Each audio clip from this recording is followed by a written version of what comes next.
الحمد لله وكفى وسلام على عباده الذين اصطفى أما بعد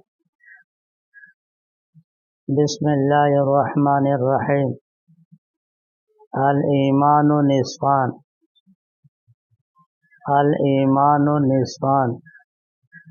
نصف صبر ونصف شکر الایمان نصفان نصف صبر ونصف شکر۔ فرمایا گیا کہ ایمان کے دو حصے ہیں، ان دونوں حصوں سے ایمان کامل ہوتا ہے۔ ان میں سے ایک جز صبر ہے، دوسرا جز شکر ہے۔ صبر اور شکر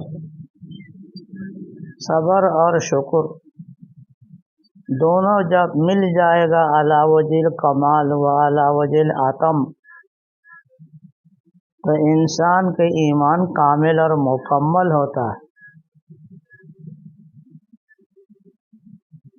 تو انسان کو چاہیے اپنے صبر کو بھی کامل کرے، شکر کو بھی کامل کرے، دونوں کو کمال کے حد تک پہنچائے، دونوں کے کمال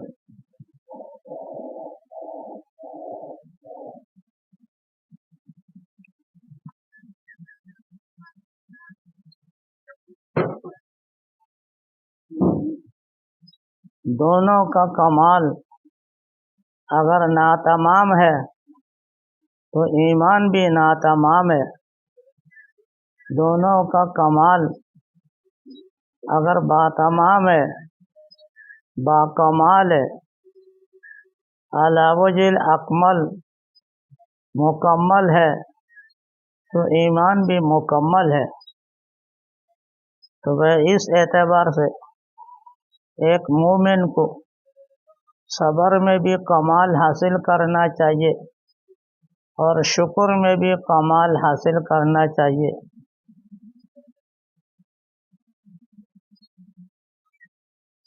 ایسے بھی جب عام طور پر دیکھا جاتا ہے تو انسان کی حالت بھی دو طرح کے ہیں،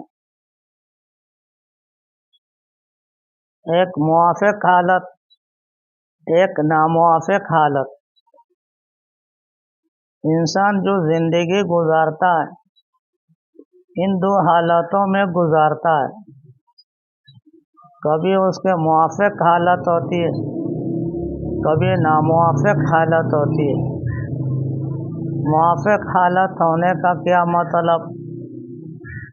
وہ چاہتا ہے عزت کی عزت ملتی ہے، وہ چاہتا ہے دولت ملتی ہے، وہ چاہتا ہے خوشیاں ملتی ہے، وہ چاہتا ہے بیوی بچے موافق رہے، موافق ہوتا ہے۔ کوئی دشمن پیچھے نہ ہو، پیچھے نہیں ہوتا، کوئی بیماری لگی ہوئی نہ ہو، بیماری لگی ہوئی نہیں ہے، کیسی اعتبار سے خوف و خطر میں نہیں، امن میں ہے، سکون میں ہے۔ جیسے رسول اللہ صلی اللہ علیہ وسلم نے ارشاد فرمایا، من کان آمنا فی سربہ و معافا فی جسدہ وعندہ قوت یومہ وکأنما قیضت الدنیا بحذافیرہا او کما قال علیہ السلام۔ جو بھی اللہ کا بندہ آمنا فی سربہ، اپنے گھر میں، اپنے رہائش گاہ میں امن میں ہے، کوئی خطرہ نہیں، سکون میں ہے، کوئی پریشانی نہیں، آرام و راحت میں ہے، کوئی دکھ پہنچانے والا نہیں، سکون ہے۔ دیکھو اس اعتبار سے کتنے لوگ ہیں جو اپنے گھر میں رہ نہیں سکتے رات کو، کیوں؟ اٹھائے جانے کا خطرہ ہے، پیچھے دشمن پڑا ہوا ہے، کسی وقت بھی دشمن آ سکتا ہے۔ اس خطرے میں وہ اپنے گھر میں رہ نہیں سکتا۔ لیکن اللہ کا ایک بندہ ہے جس کو اللہ تعالیٰ نے گھر میں رہائش میں امن دیا، سکون دیا، کتنی بڑی نعمت ہے۔ خوف سے، ڈر سے، پریشانی سے امن کا مل جانا کتنی بڑی عبادت ہے۔ اللہ تعالیٰ کی عبادت کے مستحق چیز یہی ہے۔ قرآن کریم میں فرمایا فَلْيَعْبُدُوا رَبَّ هَذَا الْبَيْتِ الَّذِي أَطْعَمَهُم مِّن جُوعٍ وَآمَنَهُم مِّن خَوْفٍ۔ اللہ تعالیٰ نے فرمایا اے مکہ والو، دیکھو میری طرف سے تم پر کتنی نعمتیں ہیں، تم کو بھوک سے امن دیا، خیر و عافیت کے ساتھ کھا پی سکتے ہو، اسباب معاش کے اعتبار سے کوئی پریشانی نہیں تم کو۔ الحمدللہ اس زمانے سے لے کر آج تک مکہ مکرمہ میں، حرمین شریفین میں اسباب معاش کے اعتبار سے کوئی کمی نہیں۔ اللہ تعالیٰ نے حضرت ابراہیم علیہ السلام کے دعا کو مکہ مکرمہ کے حق میں جو دعا کی ہے وَارْزُقْهُم مِّنَ الثَّمَرَاتِ لَعَلَّهُمْ يَشْكُرُونَ، اے اللہ میں بیوی بچوں کو یہاں چھوڑ کر جا رہا ہوں، یہاں کوئی مکان نہیں، یہاں کوئی آبادی نہیں، یہاں پر صرف ایک کمسن عورت ہے اور ایک دودھ پیتا بچہ ہے، آپ کے حکم پر میں یہاں چھوڑ کر جا رہا ہوں، یا اللہ انجام کے اعتبار سے ان کو رزق عطا فرما، امن عطا فرما، سکون عطا فرما۔ اللہ تعالیٰ نے قبول فرمایا۔ اسی کا اللہ تعالیٰ نے یہاں احسان جتاتے ہوئے فرما دیا، دیکھو ہم نے تم کو اسباب معاش کھانے پینے کے اعتبار سے کیسے آرام و راحت دیا۔ کھانے پینے کے لیے انسان سب کچھ کرنے کے لیے تیار ہوتا ہے تاکہ کھانے ملے، رہنے کے لیے ملے، سکون سے ملے، لیکن اللہ تعالیٰ نے کسی کو کھانے پینے کے اسباب وافر حصے میں مہیا فرما دیا۔ اللہ تعالیٰ کی کتنی بڑی نعمت ہے۔ ایسی طرح وَآمَنُوا مِنْ خَوْفٍ، خوف سے امن دیا۔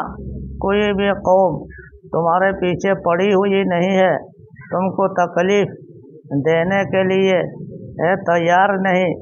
اللہ تعالیٰ نے تم کو امن دیا، سکون دیا، اطمینان دیا۔ اس کا حق یہ ہے فَلْيَعْبُدُوا رَبَّ هَذَا الْبَيْتِ، اس بیت اللہ کے گھر کے جو مالک ہے اللہ، اس کی عبادت کرو، شرک سے باز آ جاؤ۔ دیکھو تو انسان جب امن میں ہوتا ہے، سکون میں ہوتا ہے، خوف سے بے ڈر ہوتا ہے، تو انسان کے ذمہ داری میں یہ بات آتی ہے کہ وہ اللہ تعالیٰ کے عبادت میں خوب حصہ لے، اللہ تعالیٰ کے عبادت میں اچھی طرح حصہ لے، غفلت نہ کرے، سستی نہ کرے۔ عبادت کا مطلب پہلے بتا چکا ہوں بار بار، اللہ کے اوامر میں کوتاہی نہ کرنا، پوری طاقت اوامر کے اندر بجا لانے میں کوشش کرنا، اپنے پوری طاقت کو استعمال کرنا، اور اللہ کے خوف و خشیت کے پیش نظر اللہ کے منہیات سے، منکرات سے اپنے کو بچا لینا۔ جب یہ دونوں پہلو انسان کے پاس موجود ہوگا، اللہ کی عبادت کے اندر گویا وہ حصہ لینے والا بنے گا۔ تو یہاں بھی فرمایا حدیث شریف میں اللہ تعالیٰ نے کسی کو گھر میں رہتے ہوئے امن دیا، سکون دیا، اطمینان دیا، کوئی دشمن پیچھے پڑا ہوا نہیں ہے، کوئی خوف و خطر نہیں ہے، سکون کے ساتھ گھر کے اندر رہ سکتے ہو، اللہ کا بہت بڑی نعمت ہے یہ، اللہ کا بہت بڑی نعمت ہے۔ اس نعمت کی قدر و قیمت ان کو معلوم ہوگی زیادہ جو گھر کے اندر رات کو نہیں سے رہ سکتے، بلکہ رات کو رہائش ایک جگہ کے بجائے 3 جگہ کرنے پر مجبور ہوتے ہیں۔ کیسے کچھ حصہ رات کا فلاں جگہ پر گزارا، کچھ حصہ رات کا فلاں جگہ پر گزارا، کچھ حصہ رات کا فلاں جگہ پر گزارا۔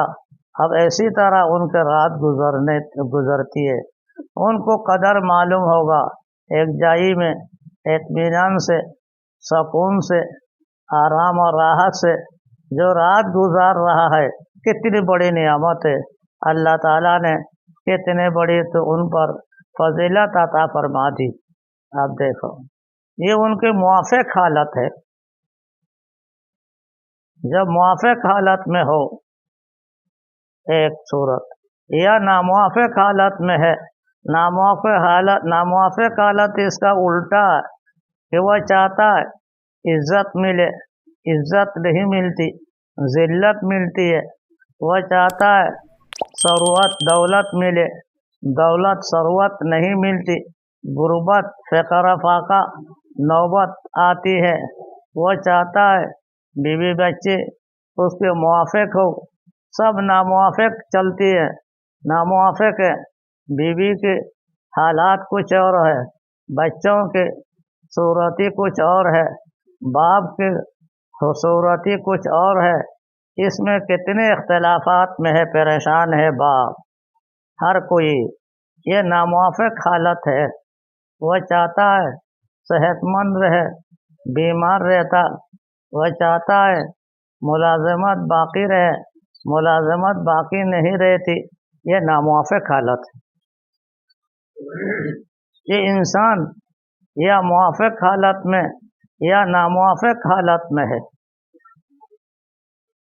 اگر موافق حالت میں ہے تو شریعت کا تقاضا کیا ہے، اگر ناموافق حالت میں ہے شریعت کا تقاضا یہ ہے، دیکھو یہ بتاتا ہے اگر موافق حالت ہے اللہ کا شکر ادا کرو، اگر موافق حالت میں ہے تو اللہ کا شکر ادا کرو۔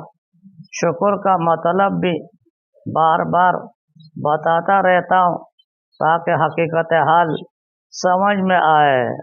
شکر صرف یہ نہیں کہ زبان سے شکر کرتا ہو، مالک تیرا شکر ہے یوں کہہ دیتا ہوں، شکر جیسے دل سے ادا ہوتا، زبان سے ادا ہوتا، اسی طرح اعضاء جوارح سے بھی ادا ہوتا۔ اصل شکر ہے اعضاء جوارح سے ادا ہونا، یعنی اللہ کے احکام کے مطابق عمل سرزد ہونا۔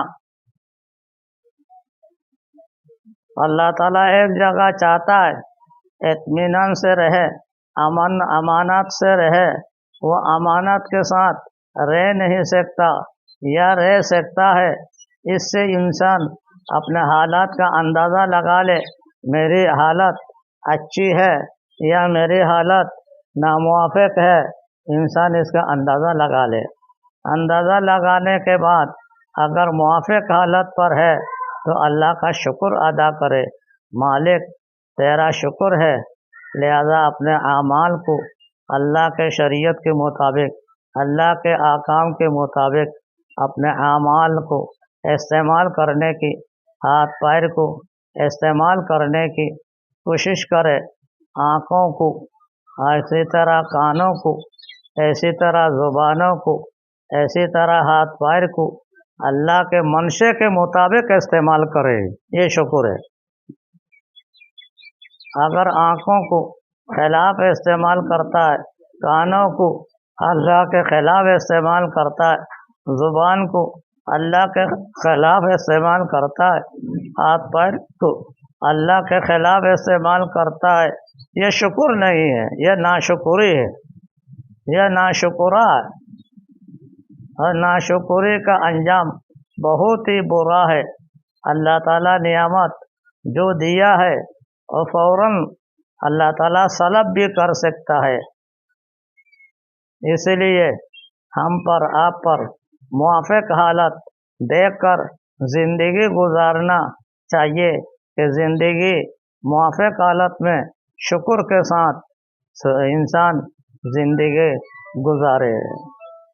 صابرہ شاکرہ، صابرہ شاکرہ بندی ہو میں، دل کو مٹھی میں لیے رہتی ہو میں۔ اللہ کی بندی کہہ رہی ہے میں تو ہر حال میں صبر کرنے والی ہوں، میں ہر حال میں شکر کرنے والی ہوں۔ اپنے دل پر قبضہ کیا ہوا ہے، جیسے چاہے دل مجھے بہکا نہیں سکتا، پھسلا نہیں سکتا، ورگلا نہیں سکتا۔ دل پر میرا قبضہ ہے، دل سے جب چاہے شکر ادا کرے تو شکر ادا کرتا ہوں، جب چاہے صبر کرے صبر کر لیتی ہوں۔ دیکھو تو یہ انسان خیال کرے کہ اللہ تعالیٰ نے اگر کسی کو موافق حالت دیا تو اس پر شکر کرنا لازم ہو جاتا ہے۔ اپنے ہاتھ پیر کو اللہ کے موافق استعمال کرنا ضروری ہو جاتا ہے، اپنے اعضاء جوارح کو اللہ کے نافرمانی سے بچانا واجب اور ضروری ہو جاتا ہے۔ اور اگر ناموافق حالت ہے تو اس پہ کیا کرے؟ جیسے ابھی بتایا الایمان نصفان، نصف شکر و نصف صبر۔ دوسری حالت ہے اگر ناموافق حالت ہے تو اس صورت میں صبر کرے، اس صورت میں جہاں تک ہو سکے صبر کرے۔ صبر کا یہ مطلب نہیں ہے کہ بیمار ہے علاج نہ کرے، کوئی دشمن پیچھے پڑا ہوا ہے اس کو دور کرنے کی کوشش نہ کرے، بلکہ شرعی حدود میں رہ کر اس کے رفع دفع کرنے کی کوشش کرتا رہے اور اعتماد اللہ تعالیٰ پر رکھے۔ جیسے بتاتا رہتا ہوں، اگر دشمن ہمارے پیچھے پڑا ہوا ہے تو دشمنی اس کے دل میں کس نے ڈالا، یہ سوچے، اور یہ دشمنی پر عمل کرنے کے لیے کس نے قوت دیا۔ برے حالات کے ساتھ میرے ساتھ معاملہ کرتا ہے اور اس میں وہ کامیاب ہو جاتا ہے، تو ارادہ کس نے اس کے دل میں ڈالا، قوت کس نے دیا، کامیاب کس نے کیا۔ ان تینوں چیزوں کو سوچے۔ جب انسان سوچے گا تو پتہ چلے گا یہ در حقیقت تو یہ میرے مالک کی طرف سے آیا ہے، اب مجھے اسی مالک کی طرف رجوع کرنا ہے، اسی مالک کی طرف مجھے جانا ہے، اسی مالک سے استغاثہ کرنا ہے۔ جس مالک کی طرف سے میرے پاس یہ معاملہ آیا، دشمنی کا ارادہ ہوا اور قوت کو استعمال کیا، وہ غالب آ رہا، کامیاب ہو رہا ہے، تو مجھے بھی چاہیے اس مالک کی طرف رجوع کرے، مالک سے فریاد کرے، مالک سے استغاثہ کرے، مالک سے توبہ استغفار کر کے مالک کو راضی کرے۔ مالک ناراض ہو گیا ہے، یوں سمجھے میرے مالک مجھ سے ناراض ہو گیا ہے، اب مجھے راضی کرنے کی ہر ممکن کوشش کرنا میری ذمہ داری میں ہے۔ ہر ممکن کوشش کرے اس کو راضی کرنے کی، اور ناراضی کی کوئی صورت اختیار نہ کرے۔ اللہ تعالیٰ جب اس کو صبر میں کامیاب پائے گا تو 1 منٹ میں حالات کو سدھار دے گا۔ دیکھو حضرت ایوب علیہ السلام کو کتنے مصیبت میں ظاہری طور پر مبتلا کیا گیا تھا، لیکن بالآخر اللہ تعالیٰ نے ان کو اس میں کامیاب پایا۔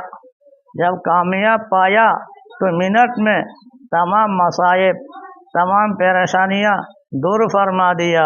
فضرب بھی ولا تہنس، فضرب بھی ولا تہنس، یہ فرمایا کہ دیکھو جہاں کہیں بھی ہو تو وہاں پر اپنے ایڑی مارو، پانی نکلے گا، اس سے غسل کرو، مصیبت دور ہو جائے گی، پریشانی ختم ہو جائے گی۔ اللہ تعالیٰ نے منٹ میں ان کو پریشانی کو اسی حالت میں ختم کر دیا، ختم کر دیا۔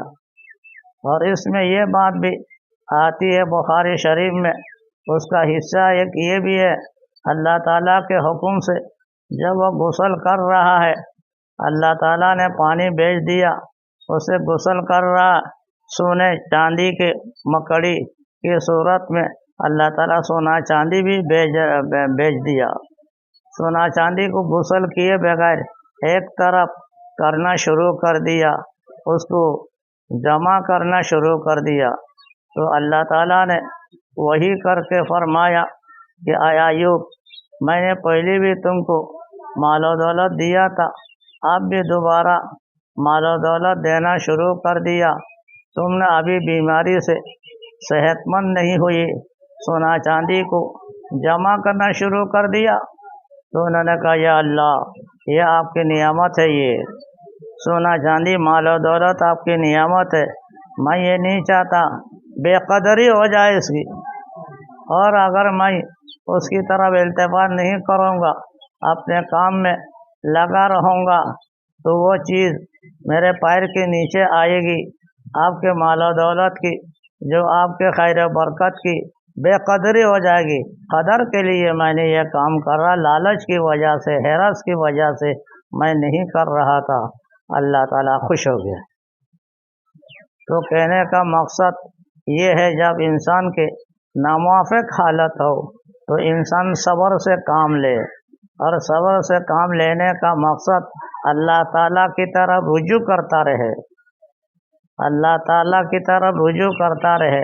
ایسی سے اکابر نے فرمایا، کوئی آدمی ناموافق حالت میں ہے، بیماری کی حالت میں ہے، اب اس سے بیماری جو آئی اللہ تعالیٰ کی طرف سے ناراضی کی وجہ سے آئی یا راضی کی وجہ سے آئی، بعض دفعہ مصیبت اللہ تعالیٰ کی طرف سے رضامندی کے باوجود آ جاتی ہے تاکہ رفع درجات ہو اور سیئات کا کفارہ ہو، کفارہ سیئات، کفارہ سیئات ہو، رفع درجات ہو۔ اس کے لیے بھی اب اللہ کی طرف سے بیماریاں آتی ہے، اور مصیبت اللہ کے عذاب کے اعتبار سے بھی مصیبت اور پریشانی آتی ہے۔ تو کیسے پتہ چلے گا کہ یہ رفع درجات کے لیے ہے یا دفع سیئات کے لیے ہے یا اللہ کے عذاب بن کر آیا ہے میرے لیے؟ کیسے پتہ چلے گا؟ کیسے اس کا پتہ چلنے کا معیار بھی یہی ہے کہ انسان اسی حالت میں، بیماری کی حالت میں، ناموافق حالت میں رہتے ہوئے وہ اللہ کی طرف رجوع کرتا ہے یا نہیں، توبہ استغفار کرتا ہے یا نہیں، اللہ کے احکام کو جہاں تک بجا لا سکتا ہے لاتا ہے یا نہیں، اس کی کوشش کرتا ہے یا نہیں، یا جب مصیبت پڑی اور اللہ سے دور ہو گیا۔ اگر مصیبت پڑی اللہ تعالیٰ سے اور دور ہو گیا تو سمجھو یہ عذاب کے طور پر اللہ تعالیٰ کی طرف سے آیا ہے۔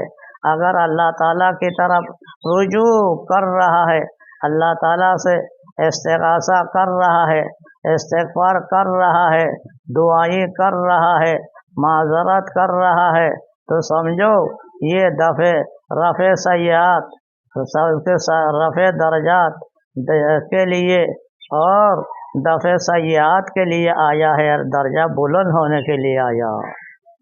درجہ بلند ہونے کے لیے بھی مصیبتیں آتی ہے بعض دفعہ، جیسے کہ اللہ تعالیٰ رسول اللہ صلی اللہ علیہ وسلم فرمایا، اللہ تعالیٰ کسی بندے کے لیے اعلیٰ درجے کا ایک مقام رکھا ہے، مگر اس کے عمل کمزور ہے، وہاں تک پہنچ نہیں سکتا، تو فَأَبْتَلَاهُ اللَّهُ فِي مَالِهِ وَوَلَدِهِ وَجَسَدِهِ، تو اللہ تعالیٰ اس کو مبتلا کرتا ہے کسی مصیبت میں، تکلیف میں، اس کے جسم کے اعتبار سے، اس کے اولاد کے اعتبار سے، اس کے مال و دولت کے اعتبار سے تکلیف میں ڈال دیتا ہے، لیکن جب بندہ اس پر بھی صبر کر لیتا ہے، اس پر بھی بندہ جب صبر کر لیتا ہے، برداشت کر لیتا ہے، اللہ تعالیٰ کی طرف ہر حال میں رجوع کرتا رہتا ہے، یہاں تک کہ اللہ تعالیٰ وہ بلند مرتبہ اور بلند مقام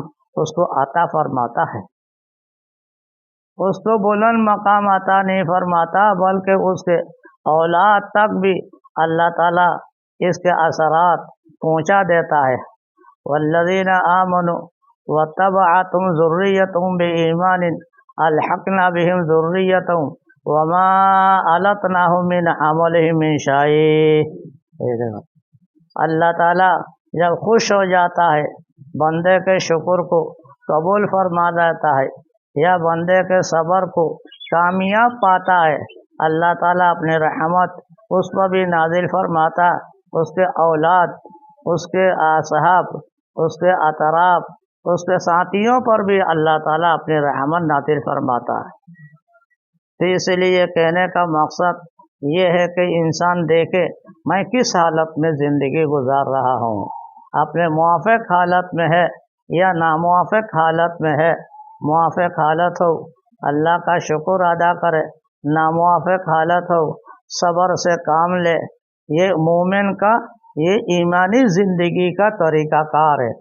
تو گویا اس حدیث میں رسول اللہ صلی اللہ علیہ وسلم نے اپنے امت کو زندگی گزارنے کا طریقہ کار بتا دیا، زندگی گزارنے کا طریقہ کار اپنے حالت کے اعتبار سے بتایا کہ ہر مومن آدمی، ہر مومن امت وہ دیکھے اپنے اعتبار سے موافق حالت میں ہے یا ناموافق حالت میں ہے۔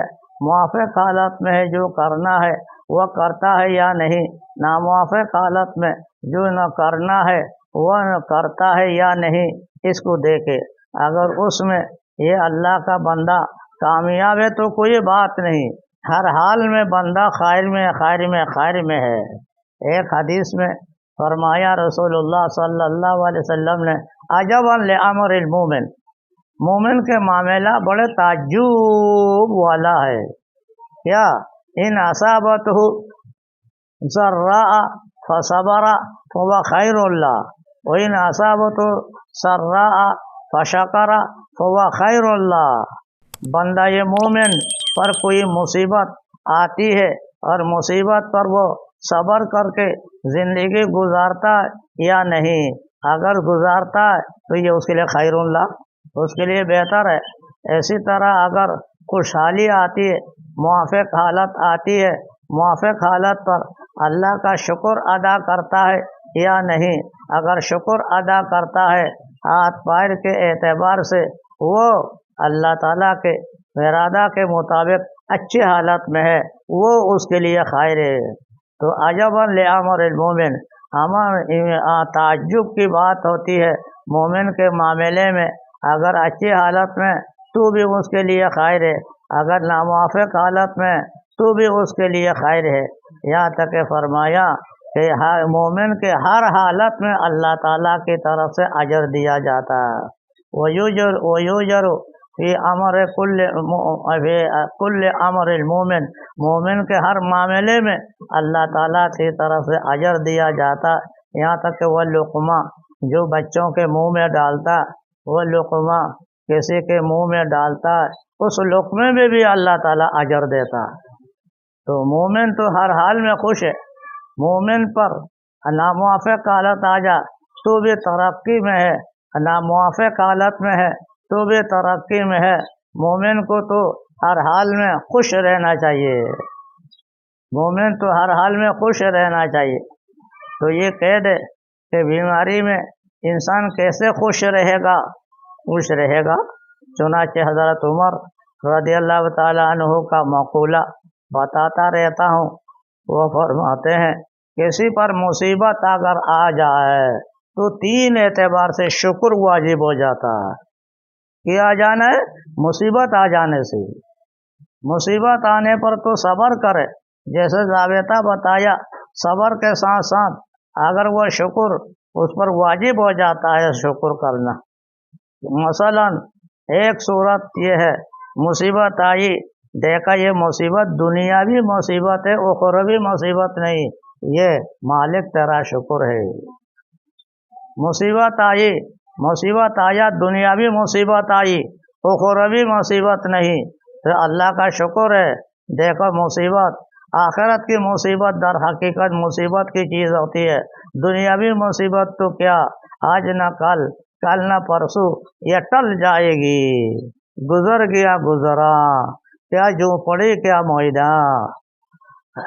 یہ مصیبت آج پڑی، انشاءاللہ دنیا کی مصیبت بھی ہمیشہ نہیں رہتی، دنیا کی خوشیاں بھی ہمیشہ نہیں رہتی، یہ تو ٹل جائے گی، ٹالنے والی چیز یہ ٹل جائے گی، ختم ہو جائے گی۔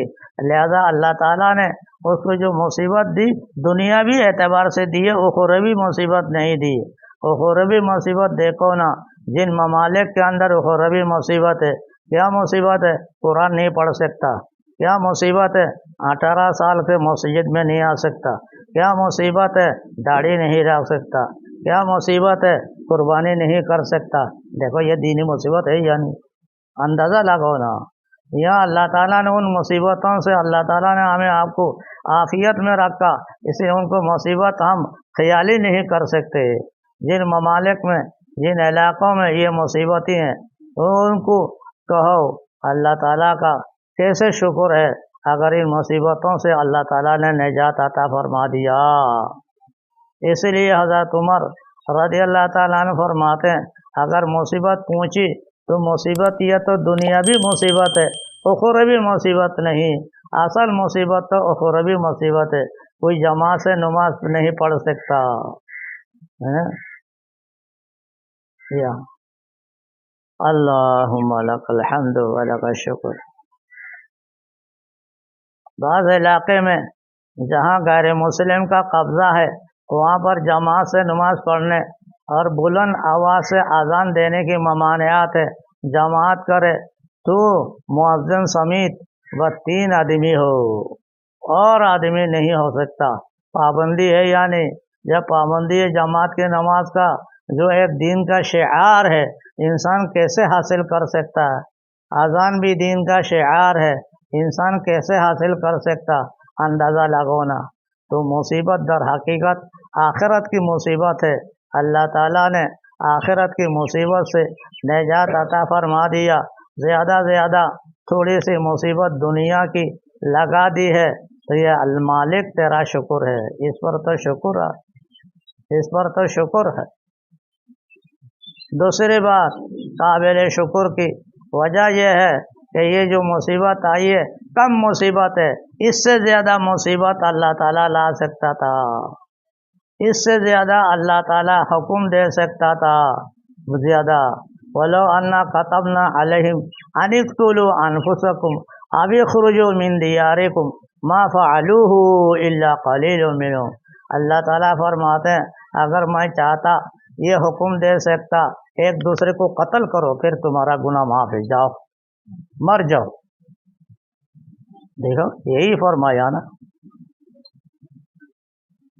وَلَوْ أَنَّا كَتَبْنَا عَلَيْهِمْ أَنِ اقْتُلُوا أَنفُسَكُمْ، اگر میں فرض کر دیتا، تمہارے ذمہ داری میں دیتا یہ بات، قتل کرو ایک دوسرے کو، فنا ہو جو دونوں مر جاؤ، کیوں تم نے یہ قصور کیا؟ یہ اگر میں چاہتا یہ حکم بھی دے سکتا، لیکن یہ حکم دیا اب اخرجوا من دیارکم، اور اگر میں چاہتا یہ بھی حکم دے سکتا، تم نے نافرمانی کیوں کیا؟ گھر سے نکل جاؤ اور گھر کی طرف منہ نہ کرو، بیوی بچے سے دور ہو جاؤ، مکان دکان سے ہٹ جاؤ، کسی جنگل میں جا کر مر جاؤ۔ دیکھا اللہ تعالیٰ یہ حکم دے سکتا، اللہ خود فرما رہے ہیں اگر میں چاہتا ایسے حکم دے سکتا، ایسے سخت سخت مصیبت دے سکتا تھا، لیکن اللہ تعالیٰ حضرت عمر رضی اللہ تعالیٰ فرماتے ہیں اللہ تعالیٰ نے جو دی ہے یہ کم مصیبت دی ہے۔ وَلَنُذِيقَنَّهُم مِّنَ الْعَذَابِ الْأَدْنَىٰ، آگے پڑھو، دون العذاب الاکبر، یہ معمولی سی ایک مصیبت چھکا رہے ہیں اللہ تعالیٰ، جس سے جو بڑی مصیبت ہے اس سے اللہ تعالیٰ نے معاف کر دیا۔ عفو کر دیا، درگزر کر دیا، اس میں تم کو مبتلا نہیں کیا، یہ قابل شکر ہے یا نہیں؟ ہے مصیبت پڑی، مصیبت تو پڑی ہے، ٹھیک ہے مصیبت، مگر مصیبت بڑی نہیں، مصیبت ناقابل برداشت نہیں، مصیبت سخت نہیں کہ انسان کسی طرح گوارا کر سکتا ہو، ایسا نہیں، ایسی بڑی مصیبت نہیں، اللہ کا فضل ہے، تو اس اعتبار سے وہ قابل شکر ہے یا نہیں؟ دیکھو اندازہ لگاؤ، کس کا مقولہ؟ حضرت عمر رضی اللہ تعالیٰ عنہ کا مقولہ، یاد رکھو یہ بات۔ تیسری وجہ، آپ جو قابل شکر ہے، مصیبت آنے کے باوجود شکر کرنا چاہیے، صبر تو کرے گا، صبر کے ساتھ ساتھ شکر کرنا بھی چاہیے۔ وہ کیا ہے؟ اللہ تعالیٰ نے صبر کرنے کی توفیق عطا فرمائی، مصیبت کے پر اللہ نے صبر دیا اور اللہ کی طرف رجوع کرنے کے لیے توفیق عطا فرما دیا۔ اللہ تعالیٰ سے ہم گزارش کر رہے ہیں، اے اللہ مصیبت آپ کی طرف سے آئی، قصور میرا ہے، لہذا مجھے معاف فرما۔ ربنا ظلمنا انفسنا وان لم تغفر لنا وترحمنا لنکونن من الخاسرین۔ یا اللہ مجھ سے ظلم ہوا ہے، مجھ سے کوتاہی ہو گئی ہے، مجھے معاف فرما دے۔ یہ یوں کہہ کر اللہ کی طرف رجوع کرنے کے لیے ایک توفیق عطا فرما دیا۔ بہت سے لوگ ہیں مصیبت میں پڑنے کے بعد اللہ کی طرف رجوع نہیں کرتا، وابلہ کرتا رہتا ہے، شکایتی کرتا رہتا ہے، ایک دوسرے کو کہتا رہتا ہے کہ مصیبت صرف مجھ پر آئی، مصیبت میرے بچے پر آئی، مصیبت میرے دکان مکان پر آئی، دوسروں کے مکان دکان تو آرام سے کھلے ہوئے ہیں، چلتے رہے ہیں۔ دیکھو اس طرح کے شکایت کرتے ہیں، شکایت نہیں، الحمدللہ صبر کی توفیق عطا فرما دیا، اللہ کی طرف رجوع کرنے کے لیے توفیق عطا فرما دیا، اللہ سے استغاثہ کر رہا ہے، اللہ سے توبہ کر رہا ہے، اللہ کی طرف رجوع کر رہا ہے، یہ بھی تو ایک نعمت عظیم۔ غیر اختیاری طور پر کوئی مصیبت آ جاتی ہے اور غیر اختیاری مصیبت میں بندہ اللہ کی طرف رجوع کرتا ہے، اس سے بھی بندے کا درجہ بڑھتا چلا جاتا ہے۔ لہذا ففی کل امر المومن خیر، ففی کل امر المومن خیر، ایک مومن کے ہر معاملے میں خیر ہے، وہ موافق حالت میں ہو یا ناموافق حالت میں ہو۔ بندہ اگر سوچے، جیسے میں نے اجمالی طور پر آپ کے سامنے بات رکھی، بندے خیر میں ہے ہر حال میں، یا خیر میں ہے اللہ کا شکر ادا کرے، اللہ کا شکر کے ساتھ رہے، صبر کے ساتھ رہے، اور کوئی حالت نہیں تیسری حالت انسان کی، صبر سے ہٹ جائے، شکر سے ہٹ جائے، موافق حالت سے ہٹ جائے، ناموافق حالت سے ہٹ جائے، ایک تیسری صورت حالت آ جائے، ایسا نہیں ہے۔ تو بندہ یا موافق حالت میں ہے یا ناموافق حالت میں ہے، ان حالات کو دیکھ کر خود اپنے لیے راستہ اختیار کرے، اپنے حالات کو دیکھے، اپنا اندازہ لگائے، اندازہ لگا کر خود کو اپنے لیے ایک راستہ اختیار کرے، اس حالت میں مجھے کون سے راستہ اختیار کرنا چاہیے، کون سے راستہ اختیار نہیں کرنا چاہیے، اس پر استقامت کے ساتھ انسان مضبوطی سے ڈٹے رہے۔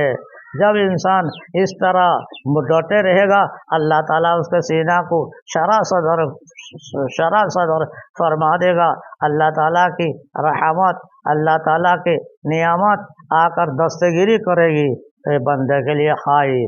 لہذا خلاصہ یہ ہو گیا، انسان اپنے حالت کو موافق یا ناموافق حالت دے کر اپنا راستہ اختیار کرو۔ وصلی اللہ تعالی علی خیر خلقہ محمد وآلہ وصحبہ اجمعین والحمد للہ رب العالمین۔